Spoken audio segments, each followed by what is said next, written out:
कक्षा 7 हिंदी की पुस्तक दीक्षा पाठ 3 वीरों का कैसा हो वसंत। और इसकी रचयिता थी महान कवयित्री सुभद्रा कुमारी चौहान। इन्होंने ही रानी लक्ष्मीबाई पर बहुत अच्छी कविता कि खूब लड़ी मर्दानी वो तो झांसी वाली, चमक उठी 57 में वो तलवार पुरानी थी, खूब लड़ी मर्दानी वो तो झांसी वाली। और उन्होंने ही वीरता के ऊपर लिखी वीरों का कैसा। तो इस कविता के माध्यम से कवित्री ये कह रही थी कि जब बसंत का मौसम आता है तो हम लोग क्या होता है, हमारे मन में प्रफुल्लता होती है, हम लोग खुश होते हैं, प्रसन्न होते हैं मौसम को आसपास देख के। लेकिन जो हमारे सैनिक होते हैं उनके लिए बसंत कैसा होता, हम लोगों जैसे वो बसंती चोला पहन लेते। क्या मेरा रंग दे बसंती। और बसंती चोला का अर्थ है कि देश के लिए मर मिटने के लिए, युद्ध के लिए दे तैयारी, दे मातृभूमि पर न्यौछावर होने के लिए। जब कोई वीर जैसे भगत सिंह थे, वो कहते थे मेरा रंग दे बसंती। इसका अर्थ ये था कि मैं मातृभूमि के लिए अपना सर्वस्व न्यौछावर करने के लिए तैयार। तो जिस समय हम लोग घर में आनंद से रह रहे होते, उसी समय सैनिक लोग अपना बसंती चोला पहनकर देश की सीमा पर निकल जाते। चलिए पाठ के प्रश्न उत्तर हम लोग कर लेते हैं। आसपास किसी सैनिक से मिलकर आप उस पर चर्चा करें कि बात करेंगे कि किस तरह वो अपना काम करते, किस तरह देश की सेवा करते हैं। कोई भी फौजी आएगा तो हम आपसे उनसे जरूर मिलवाएंगे।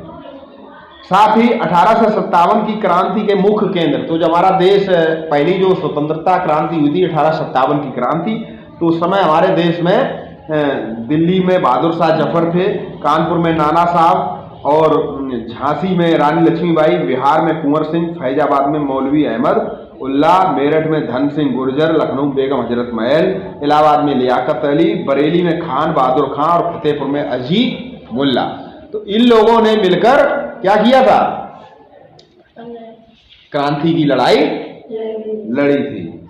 इस कविता में जो है विचार और कल्पना के अंतर्गत आप विचार करिए कि सैनिक लोग किस तरह त्याग करके, किस तरह विभिन्न परिस्थितियों में, कठिनाई भरी परिस्थितियों में, दुर्गम घिरी पहाड़ियों में, बर्फ के बीच में डटे रहते हैं और हमारे देश की सेवा सुरक्षा करते हैं। सेना के 3 अंग होते, थल सेना, जल सेना, वायु सेना। तो बड़े होकर आप किस सेना में जाना चाहेंगे, कौन सी सेना में नौकरी करना चाहेंगे, थल सेना में, जल सेना में या वायु सेना में। इन तीनों का अध्यक्ष हमारा राष्ट्रपति महोदय होते हैं। अब चलिए प्रश्न उत्तर कर लें। वीरों का कैसा हो वसंत कविता में कौन पूछ रहा है, तो कविता में हिमालय, उदधि है, समुद्र, धरती, आसमान, पूरब पश्चिम सभी दिशाएं पूछ रहे हैं दिग दिगंत वीरों का कैसा हो वसंत। वीरों के लिए बसंत के रंग और रण का क्या स्वरूप, रण मीन्स युद्ध। तो कवि कह रहे हैं कि जो हमारे वीर होते हैं उनके लिए बसंत ऋतु जो होती है, रंगोत्सव होता है, वो क्या होते, बसंती चोला ओढ़कर सीमा पर जाते और कहाँ निकल लेते हैं, रणभूमि में, युद्ध की भूमि पर निकल लेते हैं। और सही देखा जाए तो हमारे लिए तो बसंत कुछ महीनों के लिए होता, लेकिन उनके लिए बसंत तो पूरे वर्ष भर रहता है। 10 मिनट बाद आप थोड़ा मिलो, क्लास करना पूरी। उसके साथ ही वो कवि कह रहा है कि निम्नलिखित पंक्तियों आशय स्पष्ट कीजिए। तो आशय के स्पष्ट का मतलब है कि सब पूछ रहे हैं दिग दिगंत वीरों का कैसा हो वसंत। तो इसके इन पंक्तियों के माध्यम से, प्रस्तुत पंक्तियों के माध्यम से कवि कहना चाहते हैं, जो हमारी कवित्री हैं, कि जो हमारे वीर होते हैं उनके लिए बसंत कैसा होना चाहिए। उनके लिए बसंत ये है कि वो अपना सर्वस्व त्याग कर देश की रक्षा हेतु तन मन से बलिदान करने के लिए चल पड़ते।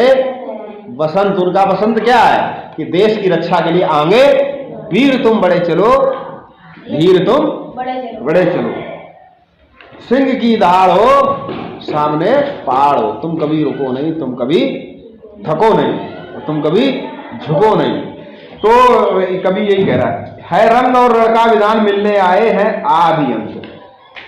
है रंग और रण का विधान मिलने आए हैं आदि अंत। तो इसका अर्थ क्या है कि प्रस्तुत कविता के माध्यम, पंक्तियों के माध्यम से कवित्री ये कह रही है कि जब बसंती चोला पहनकर जब हमारे वीर मातृभूमि पर, रणभूमि पर जब जाते हैं तो मैदान पर जब उतरते हैं तो मरने और जीने की इच्छा नहीं रखते हैं।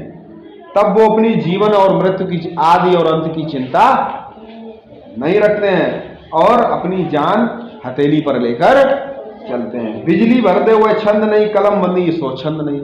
जब हमारा देश गुलाम था उस समय की बात है, अंग्रेज लोगों ने क्या किया था, यहाँ के जो साहित्यकार थे, लेखक थे, तो वो जो लिखते थे, जैसे मुंशी प्रेमचंद, तो वो इस तरीके से लिखते थे कि लोगों के अंदर जोश भर जाता था अंग्रेजों के खिलाफ। तो अंग्रेजों ने ऐसे लेखकों की किताबों को जब्त कर लिया था। तो कवित्री इस बात का दुख व्यक्त कर रही है कि अब वो कलम नहीं है, अब वो लिखने वाले नहीं है, जिससे कि लोगों के अंदर या सैनिकों के अंदर या देशवासियों के अंदर जोश भरा जा सके।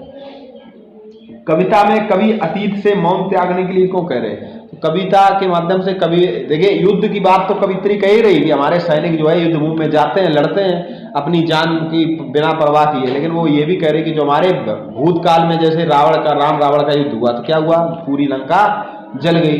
कौरव पांडवों के क्षेत्र में युद्ध हुआ तो बहुत ज्यादा नुकसान।